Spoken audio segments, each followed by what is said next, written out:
The moment our fellow geeks, weebs, nerds, and other unfortunates have been fervently waiting for has finally arrived. It's time for TMI, Confessionals of the Nerd Kind. And now, your hosts,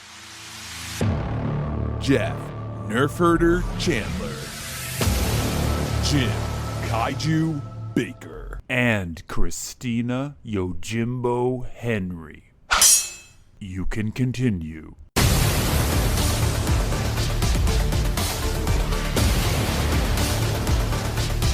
And now, let's get on with the show. Here is TMI.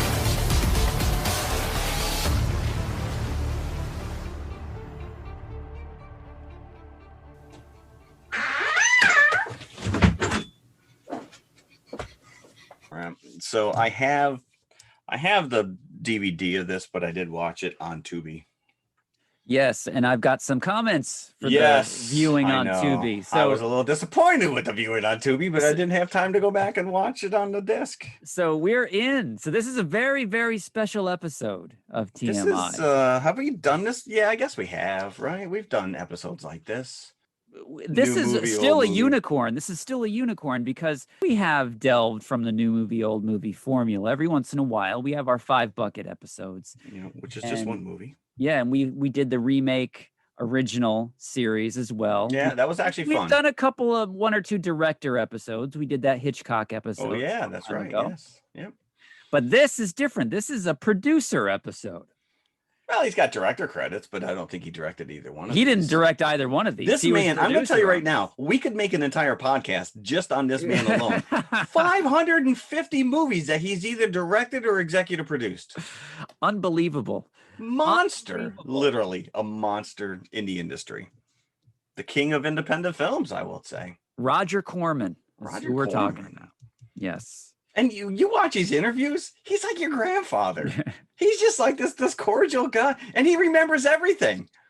Like he's talking about movies from like the 40s and 50s. Because this guy's in his 90s right now. He is Crazy. In his 90s. He's like, I wrote that, or I directed that scene, or I did that. And I'm like, I can't remember what I did yesterday. And he is such a kindly guy to hear him speak. And then you try to reconcile that with some of these like really seedy, exploitation films. Well, I think, that's just it. I think, his reputation precedes him in the movies that he produces are exploitive. And he does say, listen, all movies are exploitive to a certain degree. Yeah. Do I, a little too much blood and guts or a little too much boobies? So what sells? We're doing 2 of his most beloved films. Are these beloved? I know the one of them I've been pushing for a long time because I have a very close connection to it. In Roger Corman circles, yes, I think that they are beloved.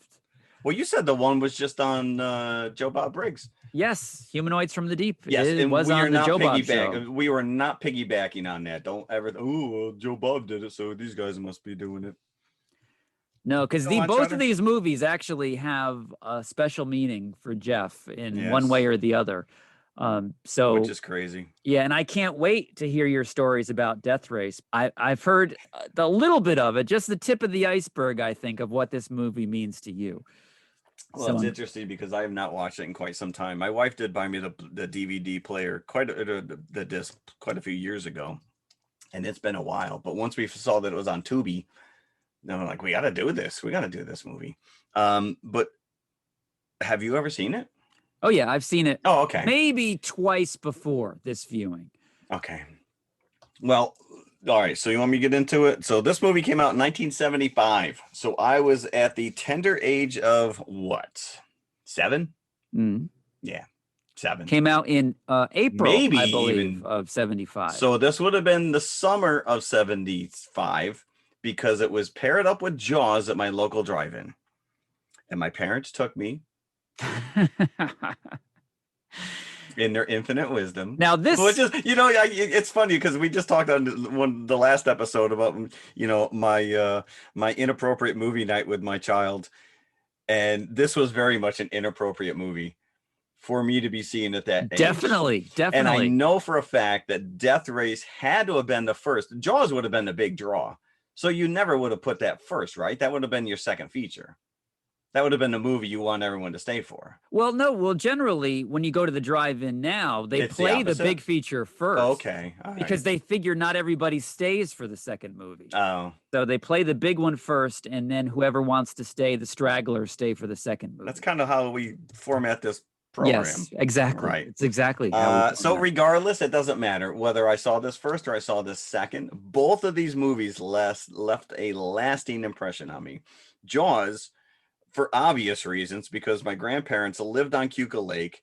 We spent my summers swimming in a lake. And after that movie, I couldn't even close my eyes in the shower. That damn shark was everywhere.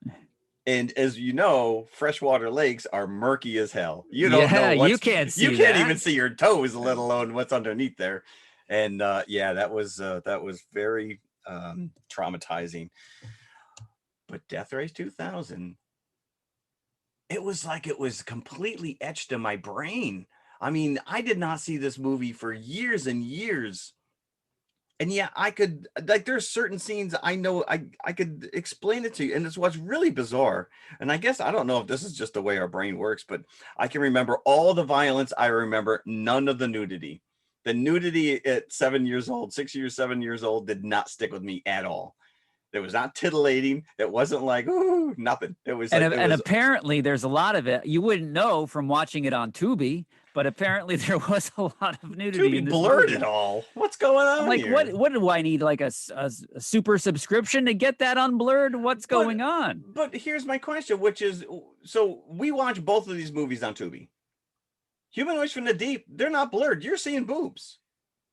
You see, I didn't watch Humanoids from the Deep on Tubi. I watched it on Shudder. So it was cleaned up. It was pristine. I will say it looked pretty nice on Tubi, but none of the boobies were blurred. I mean, there's scenes going on there where these creatures are, they're trolling, they're looking. There's boobies all over the place. They're bouncing to and fro. Yeah, no, they were not blurred. So I don't know why that movie would be obscured and yet Humanoids is not. Yeah, it's the question will remain. I don't know either. I need to do so, but Death Race 2000, just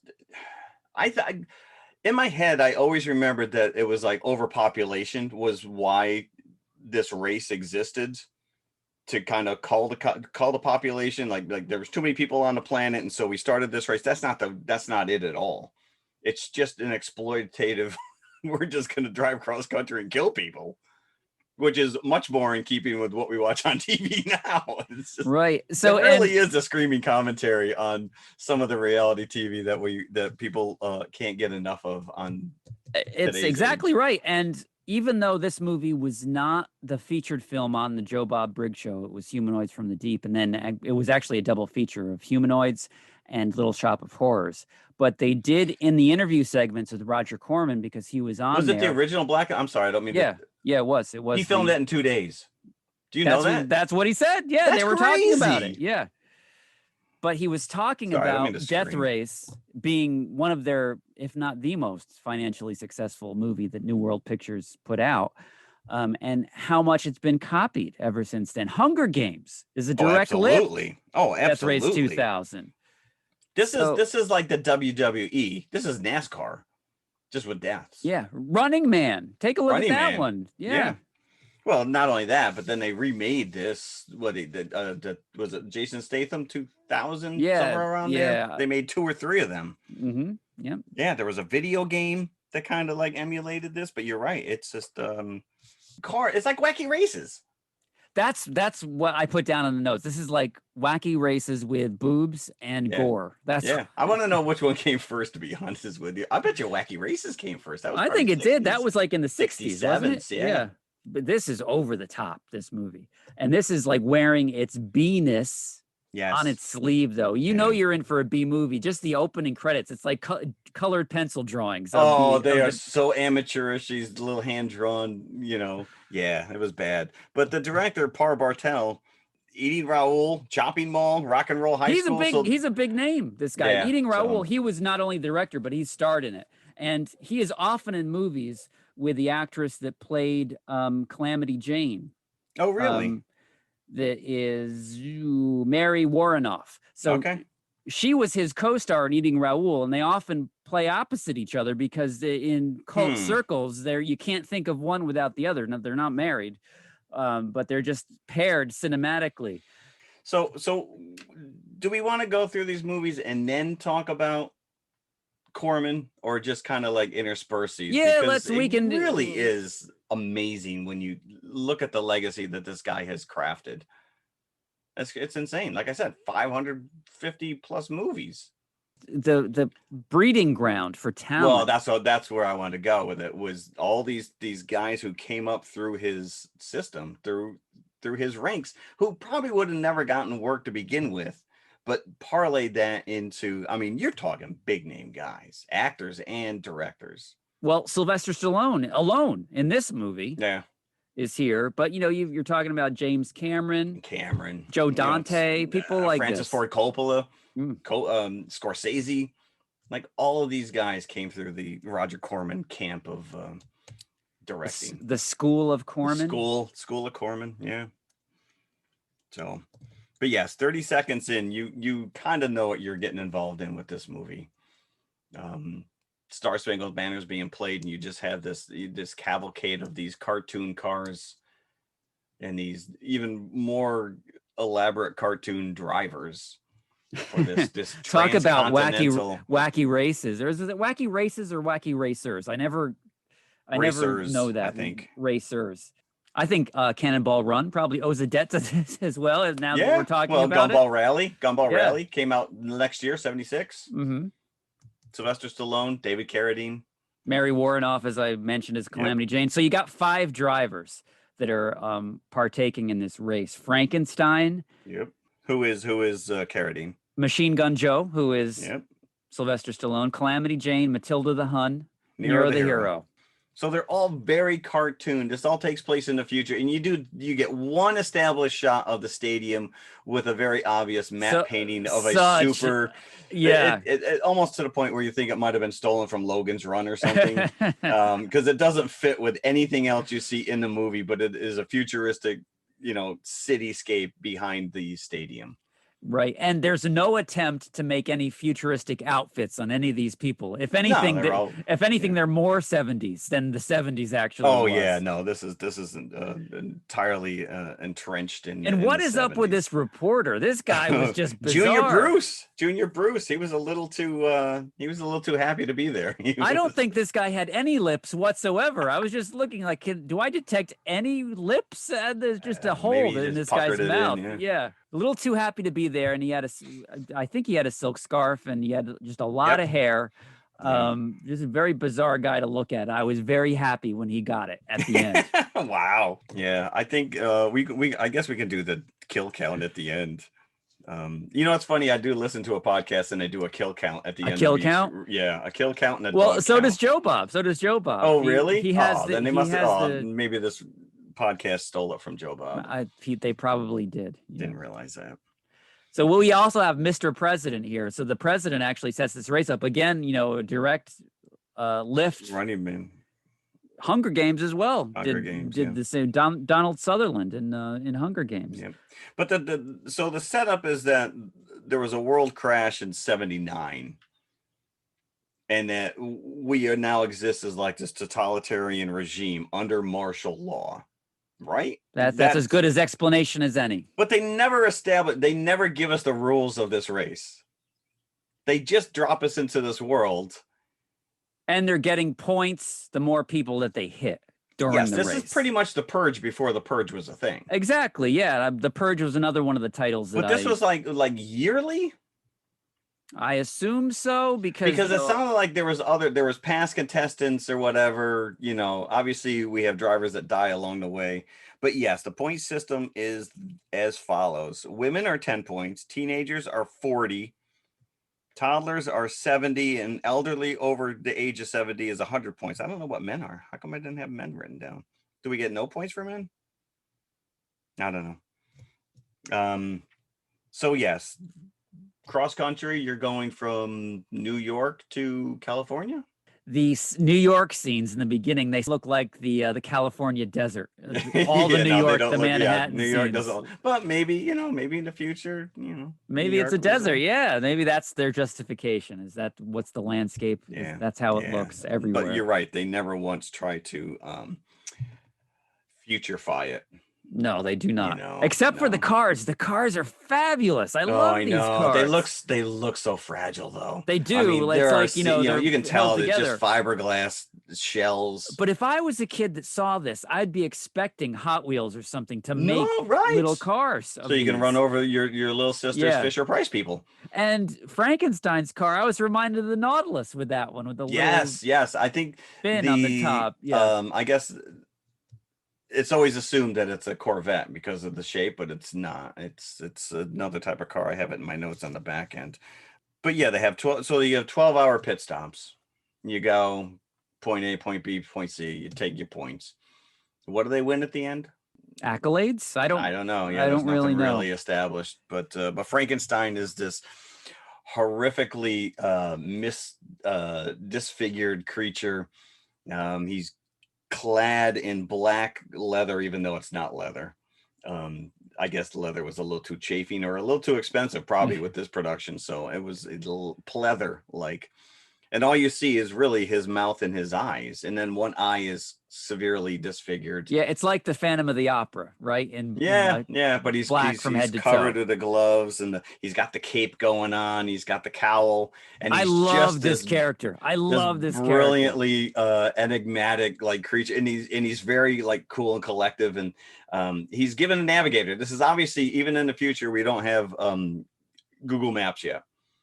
So each car is given a navigator, which is what my wife does. Doesn't matter. The computer tells me make a left up ahead. She has to repeat it. But that's what they're there for. These companions are navigators. They read the maps and tell them where to go. But I never saw one with a map. Ever. So anyways, so this is the setup. And Frankenstein is a legend in this race. So he's won countless other races. So he's the returning champion. And he's had limbs replaced. He's gotten into crashes, and he's listing off years. Right. My right leg in 95, my left leg in 97, Right. and so he's completely. All you see like through the full head mask is like you said, like his lips are all pulled back from his teeth, and his eye is scarred. But it's all fakery, because then he pulls off the mask and it's makeup, and so you don't know how much, because then he takes off the outfit fully a little bit later when he consummates with his navigator, because I guess that's what you do. And there's this very weird underwear naked dance that they do together. Yeah, that is true. But he's not scarred whatsoever. No, so you think, is this guy lying? Did he right, actually which is a disappointment, because as a kid, your Yeah. imagination just runs wild with what's underneath this thing. Yeah, That's yeah. like when they finally took the helmet off Boba Fett, and you're like, oh, that's what he looks like. Yeah. Yeah, but she does say to him, Swiss Mechanics did a good job on you. What else did they replace? And he goes, wait a minute, and I'll show you. So there is a lot of titillating boobies, and like you said, it's exploitative in the sense that women are at the mercy of being stripped naked any given moment. But Yeah, and I did note that even though we saw the parts were blurred out on Tubi, that during their main pit stop, when they're all there getting massages, the men have towels to protect their modesty. The women but do the not. women on the other side, no, not at all. Yeah.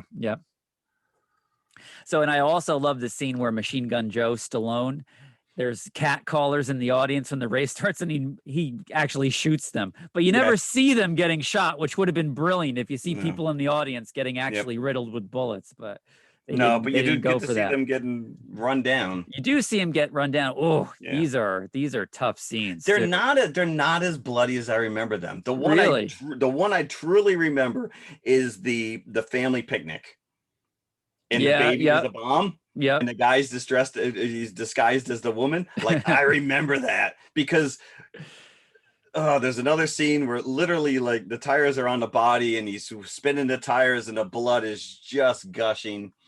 Going back to Corman now, so there is a throughway between these two films, Humanoids and Death Race, in that Corman went back and in his exploitation wisdom, touched up scenes in both. Added scenes. So Not enough.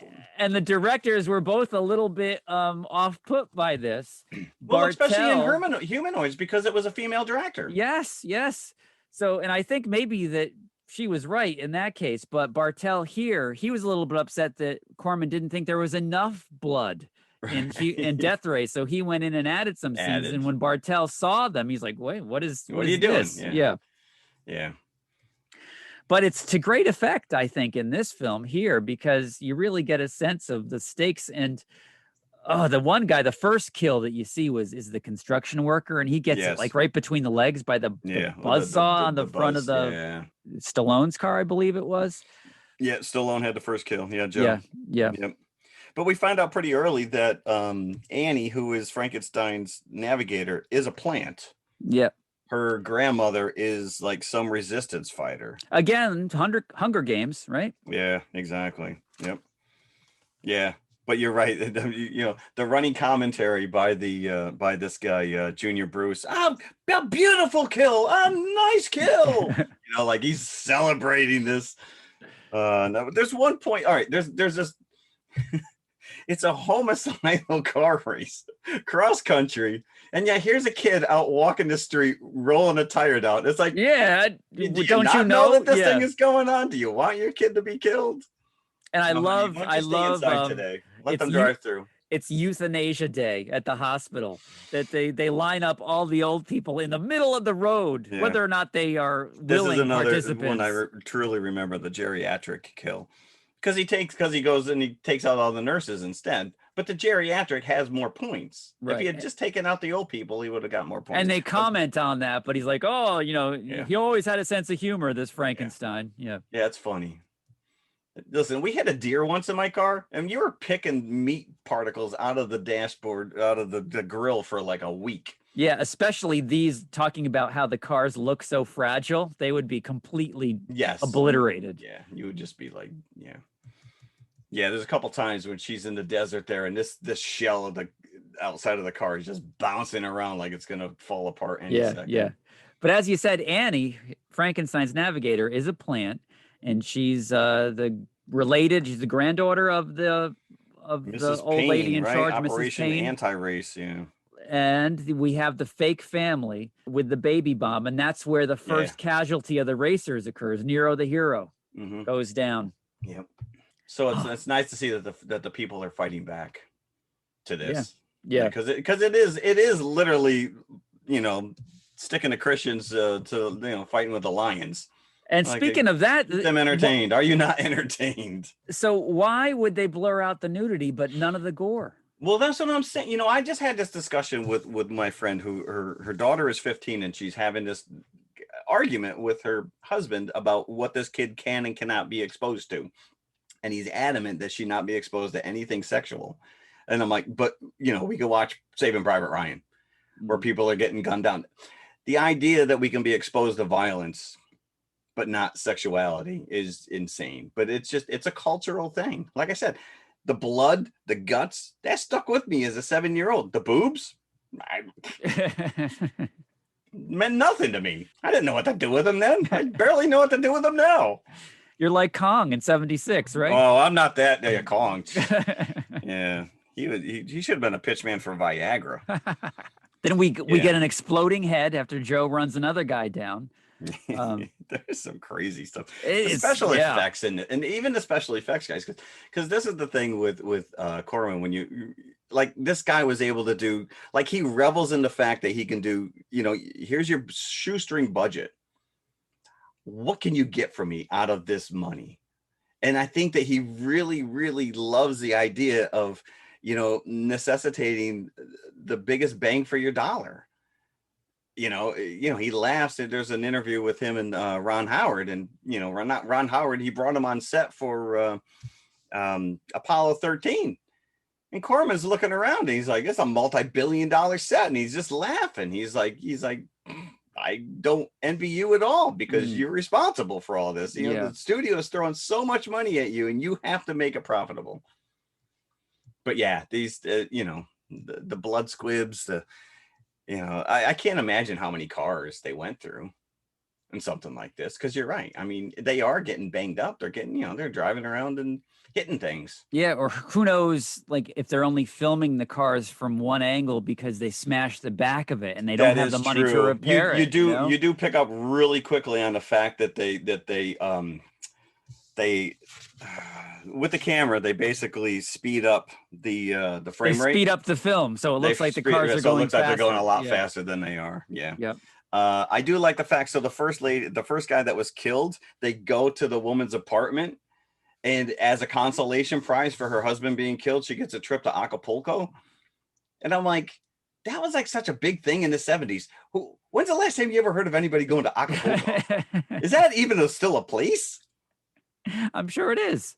I know, but no one goes there. Did the Love Boat? Isn't that where they went? They went there all the time. Yeah, right. In Love Boat.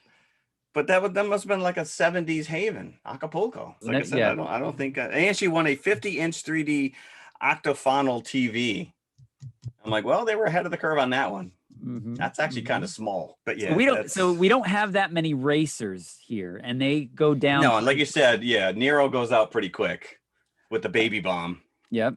And then Matilda is the next one that goes. She falls for the Wile E. Coyote trick. The painted. Yeah. Oh, she fell for that. Yep. Oh, Thomasina Payne. That's the grandmother. Okay. She's the leader of the resistance. And yeah, I seriously question the blurred naughty bits on Tubi here. And so their plan, that's why they're getting the plant in Frankenstein's car, is to kidnap him to use as leverage to force the president to end the race. But what transpires through the course of the movie is that Frankenstein is actually on board with he's ready to do it. Yeah, he's ready to turn in his hand and fold it all in. But of course, Joe and Frankenstein have that rivalry, so there's got to be the final showdown between Carradine and Sylvester Stallone. Yeah, that fight was pretty entertaining. Mm-hmm, mm-hmm. Calamity Jane runs over a landmine. Joe kills his own pit crew at one point. After he gets beat up by Frankenstein. Yep. And then he calls his navigator an annoying baked potato, and I'm like, what kind of insult is that?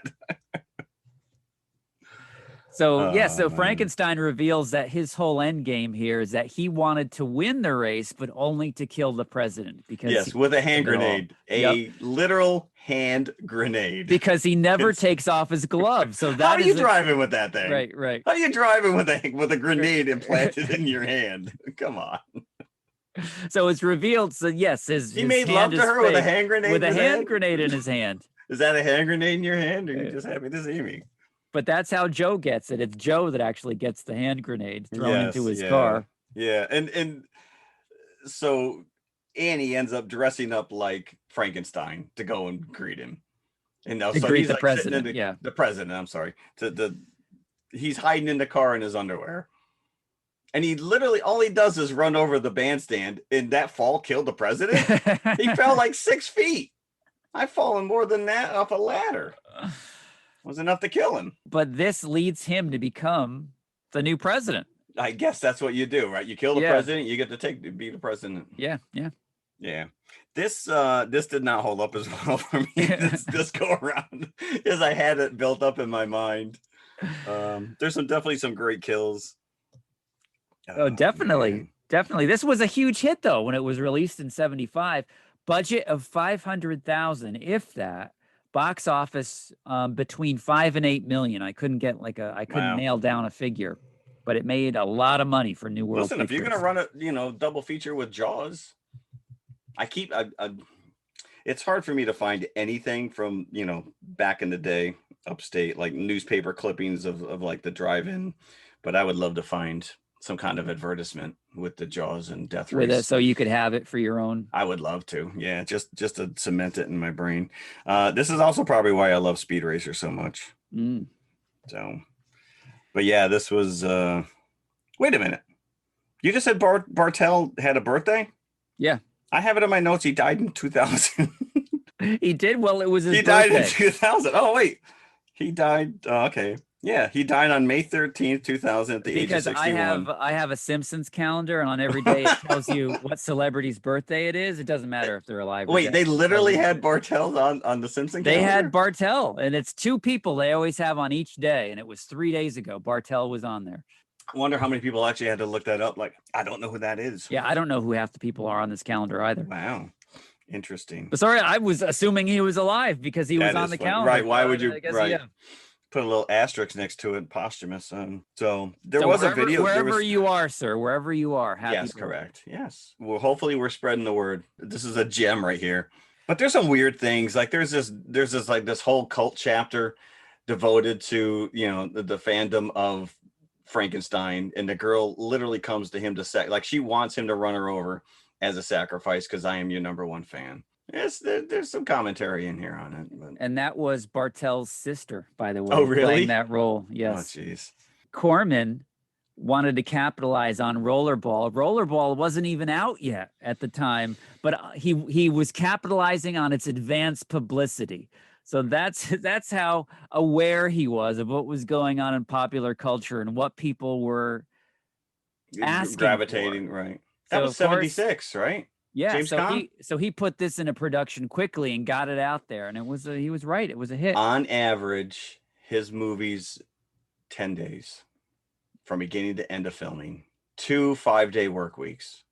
It's insane. Yeah. Like I said before, A Little Shop of Horrors, he filmed it in 2 days. These are B movies. They don't look like they're No, professionally made at all, but they're competent. You're right. You wouldn't think absolutely. that- There's still pieces. Listen, whether I draw a piece of art with a crayon or I draw a piece of art on Photoshop, it's still art. So, listen, I can't say enough things about this guy. The more I delved into it, because again, you know, you say, oh, well, he's, you know, B movie or exploitative, and you're just like, oh, it's blood and boobies, but there's some substance underneath there. And like you said, it's been such a cultural touchstone. Half of this stuff is like entrenched. You don't realize where it came from. Yeah. Yeah. They wanted Peter Fonda to play Frankenstein. He told him to go screw himself. He's like, this is ridiculous. He's like, when he read the script. It is like, ridiculous. Yeah. But Carradine was coming off Kung Fu, right? And he wanted to kind of break from that character. And how smart was this guy? His salary was 10% of the movie's gross. And it was a hit. Yeah. He made a lot of money off of this. Actually, they said Carradine and Ron Howard were the only Roger Corman production stars to ever get a percentage of the gross. And that was because I know with the Ron Howard, they wanted him for Eat My Dust. And he said, no, I don't like this, but this is a movie I'm looking to direct. And so Corman came back and said, listen, you do my movie and you get some filming credits underneath your name, and we'll make this other movie, which turned out to be Grand Theft Auto. And maybe I'll let you direct it. And he also starred in it. But yeah, I mean, this guy, he just kept cranking this stuff out. Yeah. And like we said before, Bartel wanted more comedy. Corman didn't. So he put in all the gore effects. And he insisted on those graphic crushed heads. And he's right. Well played. Now, is this an R-rated movie? Yes. It is. Variety called it cartoonish but effective entertainment. And of course, our man, Gene Siskel, he's always the one, the curmudgeon, to kind of spoil the party. The goofiest and sleaziest film I've seen in the last 5 years was his review. Wow, that makes me want to go see it. Yeah. Yeah, the Washington Post actually praised this as well. One of the zippiest little B pictures of the year.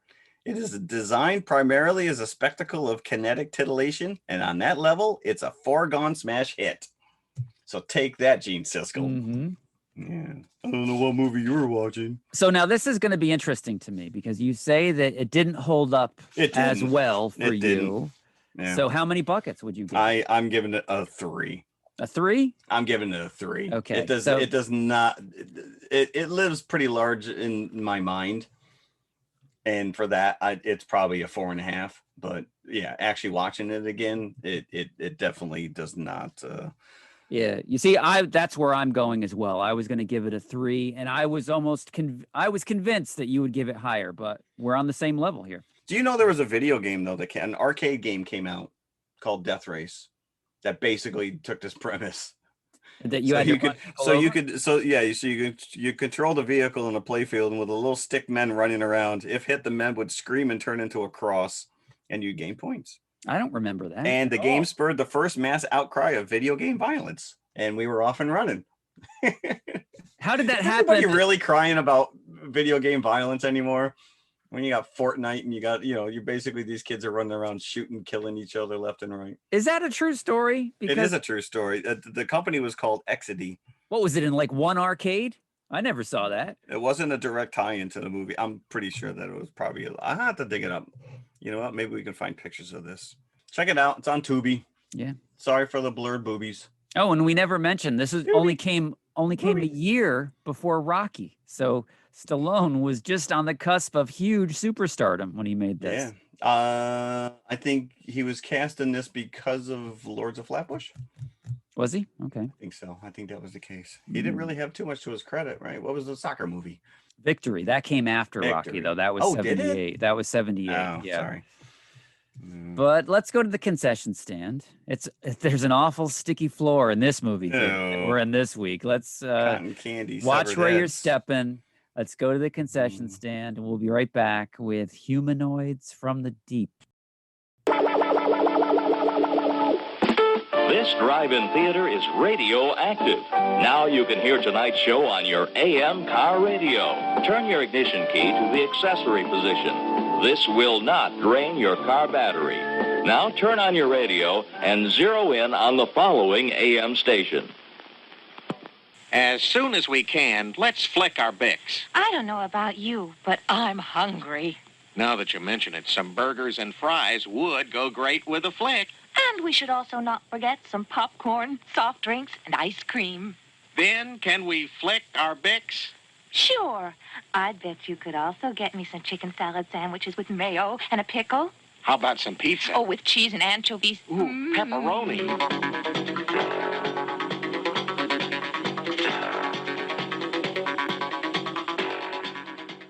Okay, we're back. And now you have a personal connection with this film I as do well. This dude, I will do. There is a certain scene in this movie that I laughed out loud. My wife's like, "Why is this funny?" And I'm like, "It is so funny." I saw this on HBO at my grandfather's house with my brother and my father. Now this came out 80, so maybe it was on HBO 81, 82, somewhere in that window. And, we talked about this last movie being very titillating, but DC creatures are very horny and they are looking to mate. And there is a scene where the couple, she's stripped down, boobies are out, pants are off, and creature attacks. And he chases her onto the beach and basically mounts her.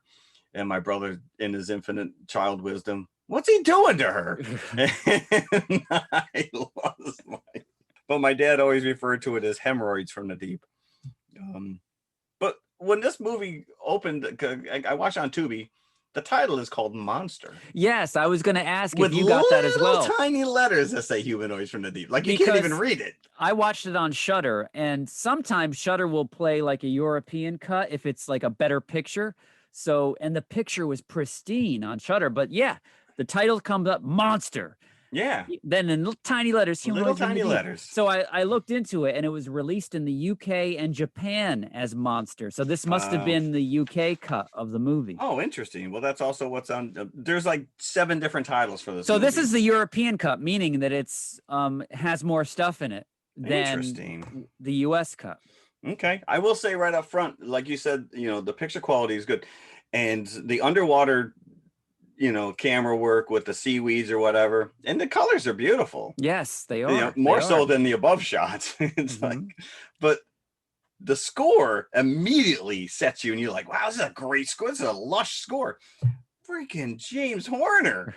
Titanic, James Horner. Gorgeous. And it's a beautiful score. Like, this is like a soundtrack. You're like, I could listen to this. Yeah. I would just hate to see what the track titles are. Like Rape of Whoever. Rape, You know? yeah. This is boy, if you were offended by Tropic Thunder. Whoa. Oof. Ah.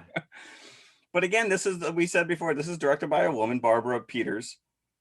And of course, I guess, like you said, Corman felt there wasn't enough titillating Rape. So he went second unit or whatever and just filmed his own stuff. Because, added to it. okay, he did talked about this because they showed this film on the Joe Bob show that they were interviewing. I wish I'd seen it. That's great.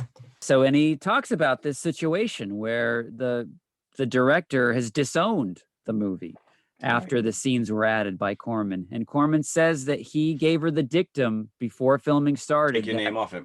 There should be kill all the men and assault the women. And that was his dictum to her. Because he said that he doesn't usually step in that much during filming. He trusts the directors. So after he saw the finished product, he said that she did the first thing brilliantly, that it was almost over the top. He had to actually trim some gore from all the men, the death scenes of all the men. But he said all the assault scenes were done off camera, like you see it in shadow, if anything. So you're right. So she's giving you what you're asking for, just not being explicit about it. I'm like, well, I think I would have preferred that. This is like a really this is movie. And especially at the end where the girl gives birth, like, so it's very obvious what was going on there. Yeah, but even to a kid, I knew what was going on. Yeah. So and this is, talk about like an art. This today would probably not be released in this form without like it would be unrated or X. Rated. I think if it was out. Like I enjoyed this immensely. I had so much fun rewatching this movie. I giggled. I was giddy watching this thing the whole time. Now, again, this is a case of it doesn't have like budding stars really. It's got like actors that have already seen their day in the sun and have like now are making Roger Corman movies. Doug McClure playing the male lead. This guy looks like 10 years older than I am now. He was only 44 years old when they filmed this movie. Wow. And whenever I saw the actor's name, because I've seen him before, obviously, but of course I'm thinking Troy McClure. Troy McClure. I'm Troy McClure. You might have seen me in Humanoids of the Deep. Yeah. And Vic Morrow, who died only 2-3 years later in Twilight Zone, the movie, playing the heavy here.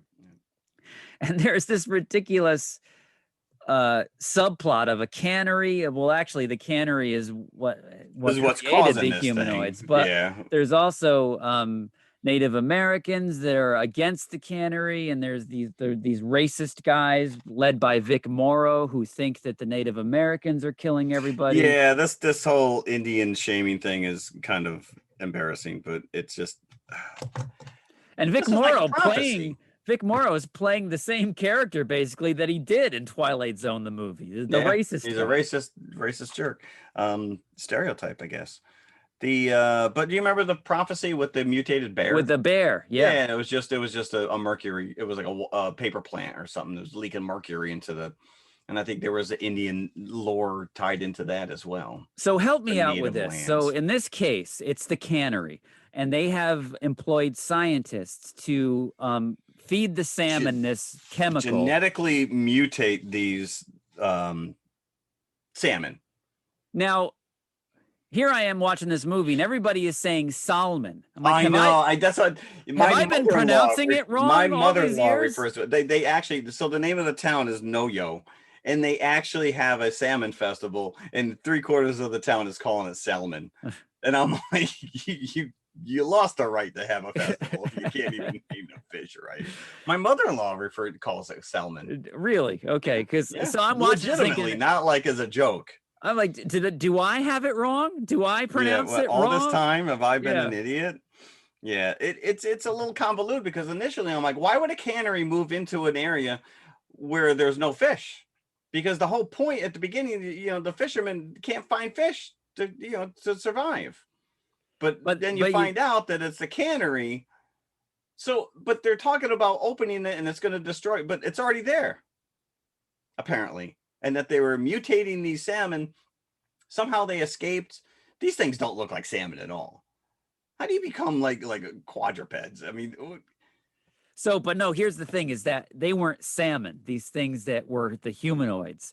They were eating the salmon, whatever fish they were to begin with, they were eating the salmon and then becoming the humanoids. So they're still not human. They're not of the human species, but for some reason they want to mate with human women. Well, why wouldn't you? Well, why would a bear want to mate with a human woman? It's like the same concept. It doesn't make any sense. Just no, it doesn't. It doesn't make any sense. But I will tell you. So the opening scene where they're on the guys, the fishermen are on the boat, and they caught something in the net, and you see right off the bat, it's a Gillman hand. You know what he's got. You know what the name of the movie is. You know what he's got caught in his net, and the poor kid Jackie. No fat kid gets yelled at because they ran out of gas, and then the winch doesn't work. And I'm like, this right here should tell you just cut your day and go back to shore. The little kid gets knocked, he gets eaten. And I'm like, oh, great. The first kill is an overweight little nerd kid reading comic books. So there's no way that I would bode well in this movie at all. No, I would have been the first to go. So, and then the boat blows up and I laughed my ass off. It's just so, like, Gilligan is more confident than these three people. And because the guy fired the flare directly into the floor of the where all the gas was leaking. Yeah, the gas was poured all over the floor. So, and Joe Bob actually lauded Corman for not only opening with killing the kid, but for killing dogs. Two things you never do in horror. Literally the first two to go: the fat kid and the dog Baron. Yep. Because dogs are being slaughtered by the humanoids from the deep as well. So what is it? So and then the knucklehead, racist idiots see all their dogs dead, but except the Alaskan Malamute, which is the Indian's dog. He's the only one that's still alive. So they kill it. And he carries it. The guy, they're in the I don't know, they're at a party or something. The guy carries this dog in. I'm like, did they drug that dog? Like, because that was a real dog. There's pretty no convincing way. as a dead dog. If that dog can't just be all right, now play dead. Literally play dead. Yeah, I'm like, please tell me that no animals were harmed in the making of this. Yeah, you never see that message in 70s movies at the end. No, not when you're cutting fish heads up and everything else. And it just goes from here, the jump scares with the cat. Let's talk about the humanoids. Are there no female humanoids from the deep? Is that they feel the need to take all the human women? And that's all they want to do. It's like that's their modus operandi. And it's I guess a salmon acts like an aphrodisiac.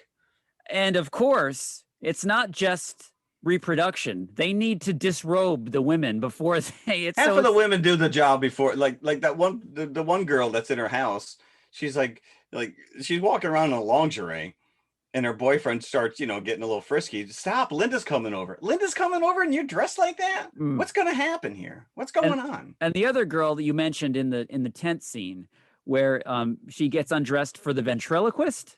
It's like, is that an aphrodisiac? Apparently, yes. That chicks do get turned on by subpar ventriloquists. But what was even creepier was the fact that when the guy was getting killed, the ventriloquist's eyes turned. He's like laying down. There's nobody with. I'm like, what is?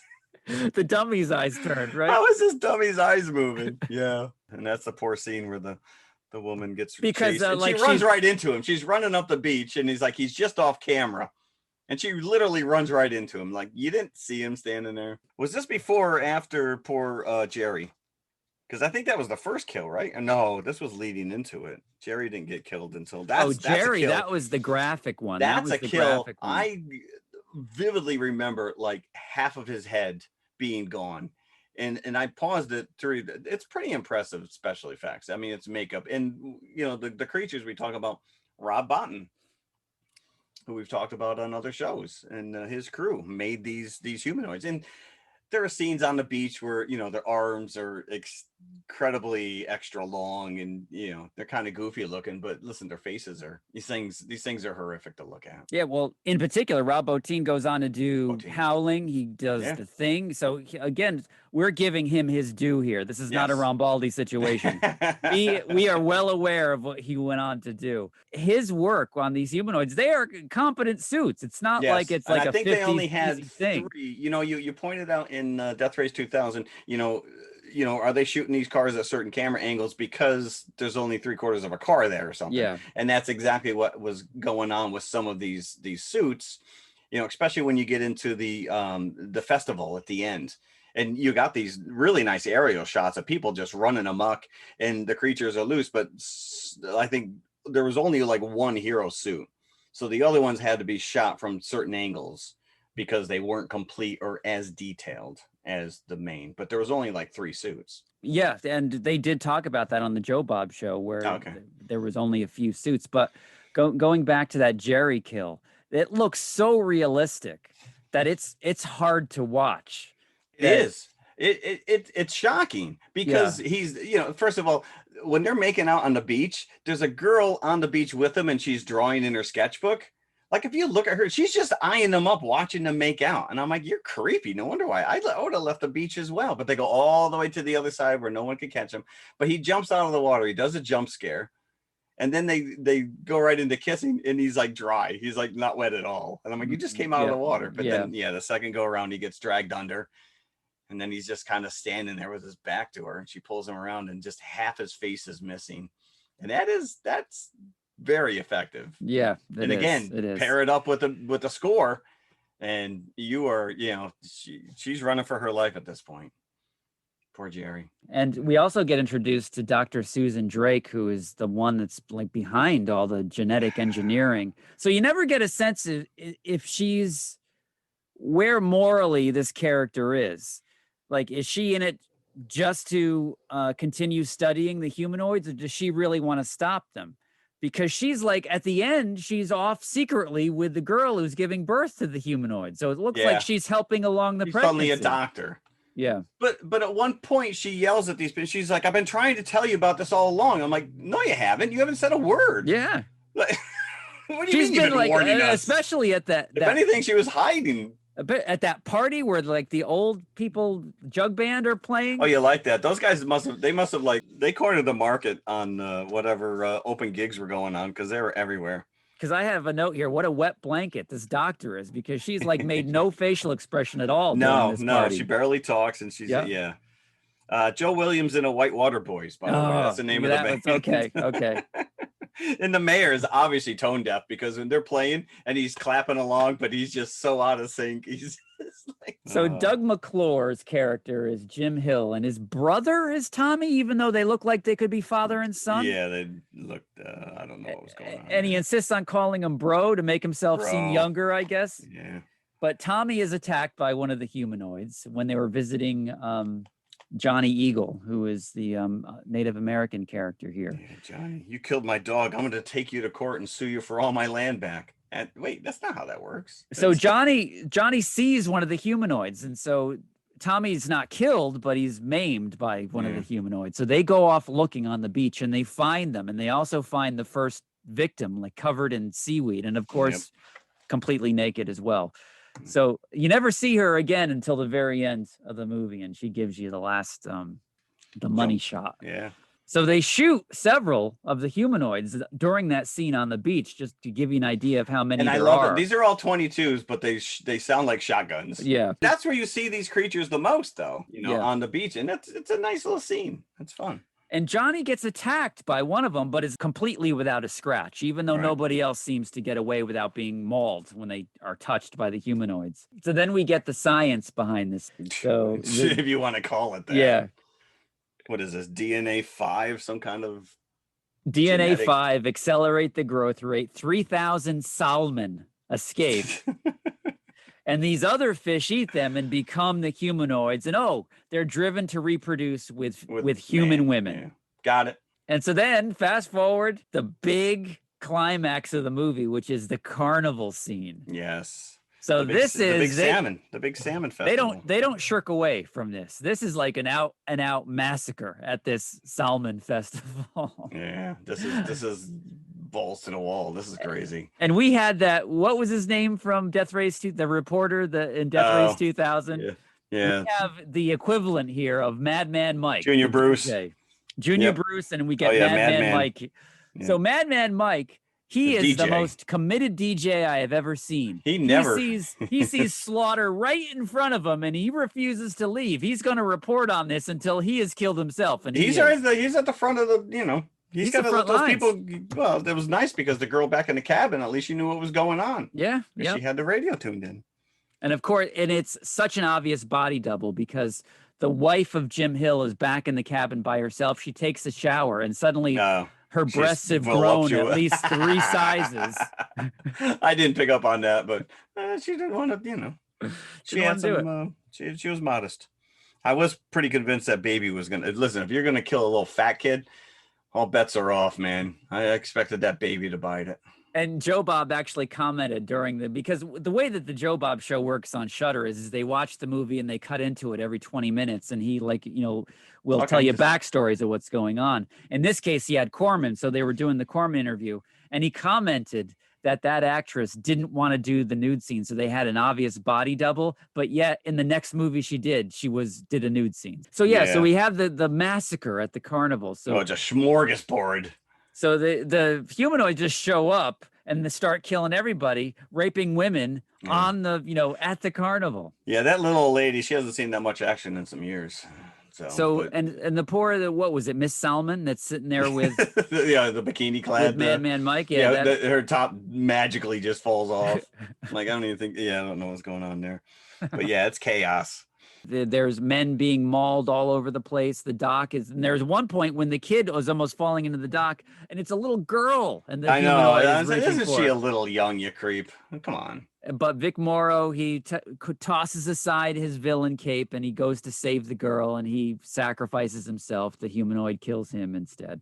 Yep. And what's crazy about this entire scene is that there's probably a 6 or 7 second loop of people just screaming. And this woman's shrieking, and then you just keep playing over and over and over and over and over. And it's like, stop. It's nonstop screaming, but it's the same scream every 12 seconds or whatnot. I'm like, oof. The scene on the merry-go-round where you see it's like every time it goes around, it's different. The kid is riding the horse like nothing is happening. Like nothing's going on. Here comes the creature.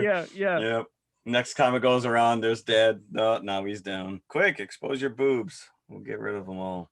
And as you said, usually when there was a humanoid on screen, it was Rob Bottin in the suit himself. Wow. That's all I have to say. I never saw this before. I've never seen this. No, I enjoyed this. And of course, what is the gestation period on this? Like hours for this thing to come? This is like full on V. It's only like a matter of a day after they find her that she gives birth. And that is pretty nasty. Yes, it is. Yeah. It almost looks like, remember that movie, The Ghoulies, where the poster yes. coming out of the toilet? I'm thinking like the toilet. Yeah. I think that was like on the cover of the VHS tape. Yes, it was. It Damn. was. Yeah, no, this was pretty grisly. This was that baby. Oof. The director, Barbara Peters, as I said before, and Ann Turkel wanted to disown this movie as soon as they realized what Corman put back in. Turkel actually went on a talk show tour denouncing the movie after its release. She's like promoting it by talking about it. Joe Dante turned it down to direct it. It made $2.5 million at the box office. It was a hit, released in May of 1980. So it was right around the Memorial Day time frame. Peters went on as a successful TV director. Like the one credit I saw of note was Powers of Matthew Starr. She directed some episodes of that. One season, one and done. Mm-hmm. Shock and Outrage. It was derided in the media because of the added rape footage.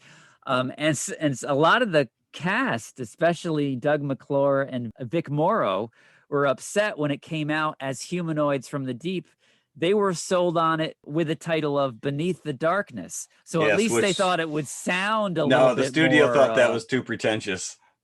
Yeah. It's funny because you mentioned the title Monster, which was released, but there's a bunch, like in Japan, it was called Monster Panic.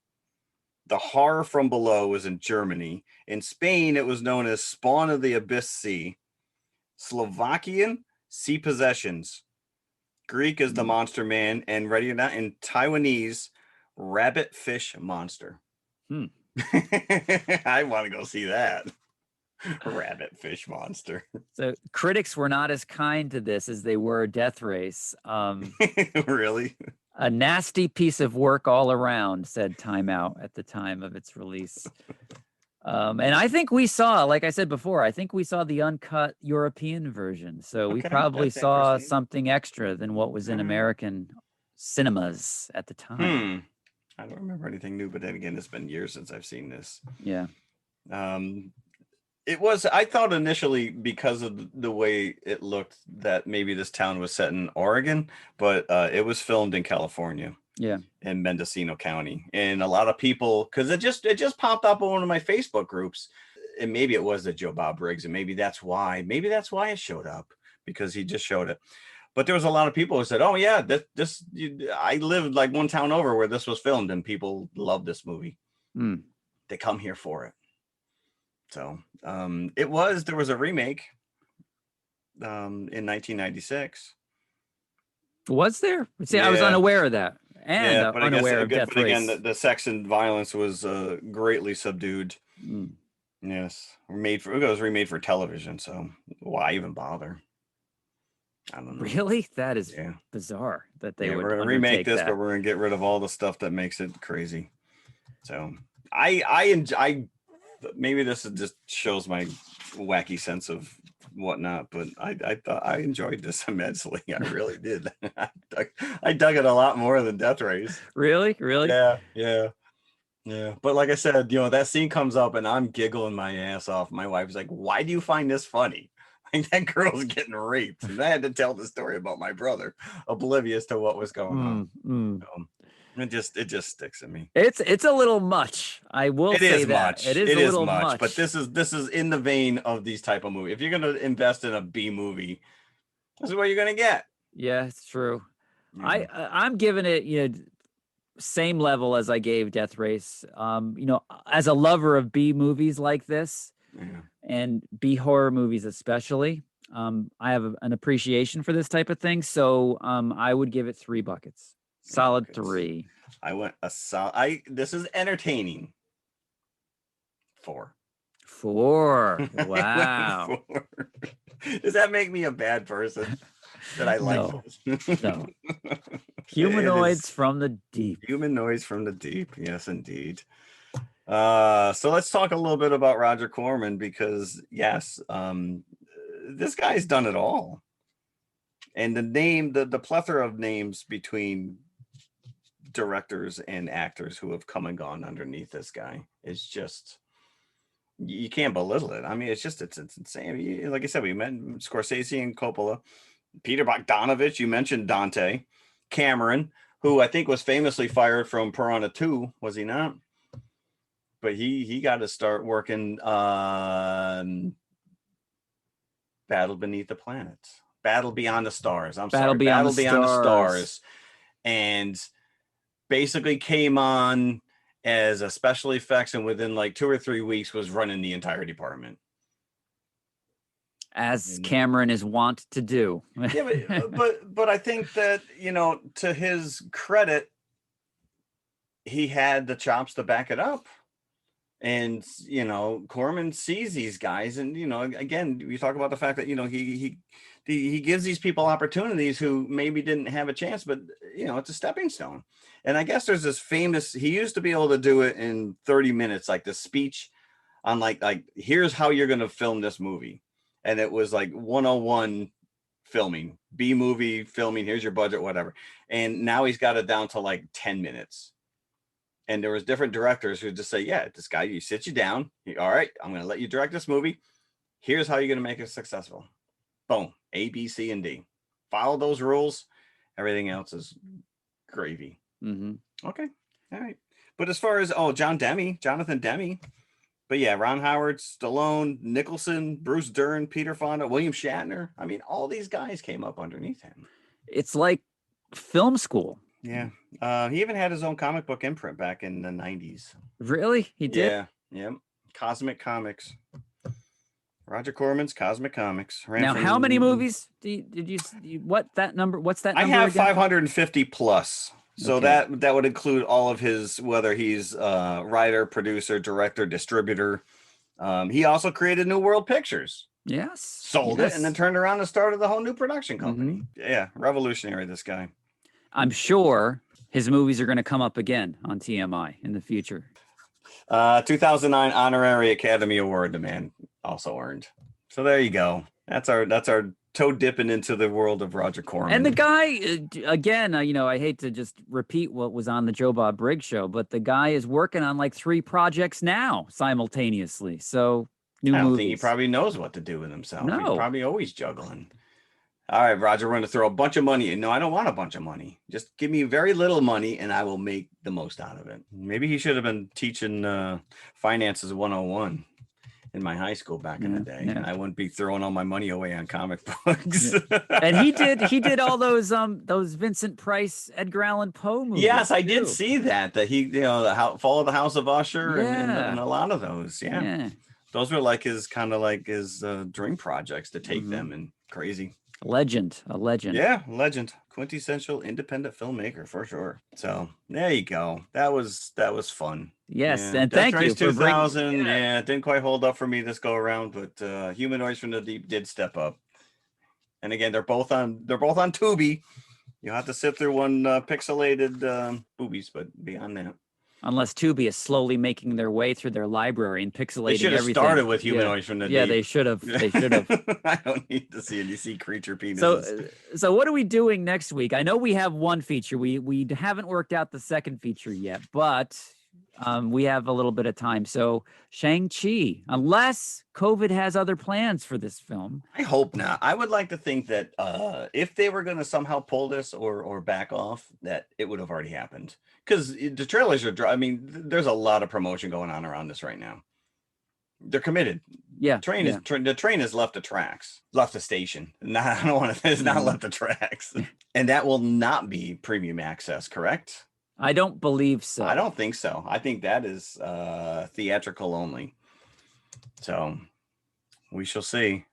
Yeah, we don't have a feature. We don't have a backup. As of yet, but we're we'll toying come up around with with a couple things. But Yes. What you can do though is go and leave us a 5-star review. Of course, we always love that. I will tell you. So we did get a new review recently, and we're always thankful for that. But the username was Frankenstein's Lover, and that to me was the greatest thing ever.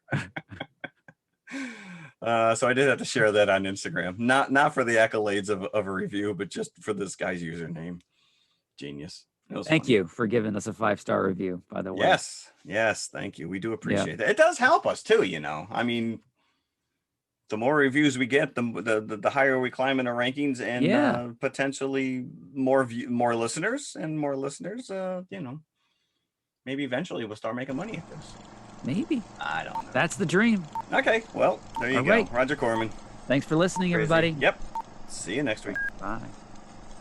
Hello, everybody. If you liked the podcast you just heard, then please follow TMI on all of our social media outlets. First and foremost, email us at tmipodcast2018@gmail.com. That is tmipodcast2018@gmail.com. And you can follow us on Twitter at TMI_podcast2018. Stop over, say hi, give us a compliment. We'd love to hear from you. Awesome. Make sure you follow us on Instagram as well, which is also TMI_podcast2018. And of course, we are on Facebook, facebook.com/TMI Podcast 2018. And it should be noted, we also have a community page, so join the forum. And if you like to watch YouTube, you can see us at TMI Podcast 2018, all one word. Look for the popcorn bucket. Popcorn bucket. Or you could just go to our website, which has every link there, TMIconfessionalspodcast.com. And we'll see you at the concession stand. We'll save some popcorn for you. The boobs? Meant nothing to me. I didn't know what to do with them then. I barely know what to do with them now.